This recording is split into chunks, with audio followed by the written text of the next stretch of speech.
അപ്പോ ഗർഭം പോയി, അറ്റൻഷൻ കിട്ടി, ഹാപ്പി ആയി. അറ്റൻഷൻ കിട്ടുന്ന ആര് പറഞ്ഞു? അത് ನನಗೆ ಗೊತ್ತು. കൊത്തിയിട്ട് കാര്യമില്ല. അച്ഛനോട് കുറച്ച് വെള്ളം ചോദിച്ചേ നോക്കട്ടെ. ഏട്ടാ കുറച്ച് വെള്ളം. ആ ടേബിളിന്റെ മുകളിൽ ഇരിപ്പുണ്ട്, എടുത്ത് കുടിച്ചോ.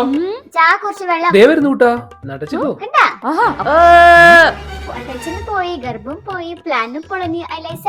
ഏട്ടാ എനിക്ക് ഞാനാണോ വലുത് ചിക്കുവാണോ? അതെന്റെ മുത്തല്ലേ? ആണോ? അപ്പൊ അച്ഛന്റെ മുത്ത് ഞാനല്ലേ?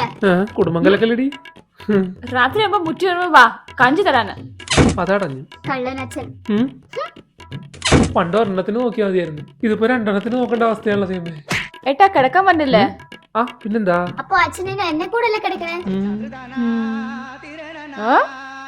ഒരു അച്ഛനും മോളും. ശരി അച്ഛാ, ഗുഡ് നൈറ്റ്, ബൈ. കുടുംബങ്ങളൊക്കെ അവളങ്ങോട്ട് പോയി. ഏട്ടാ ചോറ്. അയ്യേ, ചോറൊക്കെ ഫുള്ള് കാർബ്സ് അല്ലേ? അച്ഛനെ സീരിയൽ കഴിച്ചോ? ഫുള്ള് പ്രോട്ടീനാ. എന്നാ പിന്നെ ചോറിൽ ഇത്തിരി സീരിയൽ ഇട്ട് കഴിക്കാല്ലേ? അച്ഛൻ കഴിച്ചോ? ഏട്ടാ നമുക്കൊരു കാർ റൈഡ് പോയാലോ? അത് പൊളിക്കും. കാറ് വേണ്ട, ബൈക്ക് മതി. അന്ന് ബൈക്കിന് പോവാം. അതെന്താ കാറില് പോയാ? ഇവര് മുൻജന്മത്തില് അമ്മായിമ്മ മരുമോളായിരുന്നതാ തോന്നുന്നത്.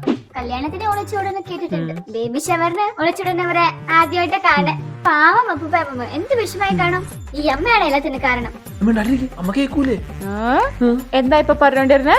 എന്റെ കുറ്റമല്ല പറഞ്ഞോണ്ടിരുന്നേ. കുറ്റോ? എന്ത് കുറ്റം? അതേന്ന് പറയാച്ചാ, എന്തിനിങ്ങനെ പഠിക്കണേ? ചിക്ക് ബായില് വലിയ വർത്തന പറയരുത്. എന്നാ ഞാൻ വലിയ ഞാൻ വലിയ പറയണ കുഞ്ഞു കേട്ടില്ലെങ്കിൽ ഞാനേ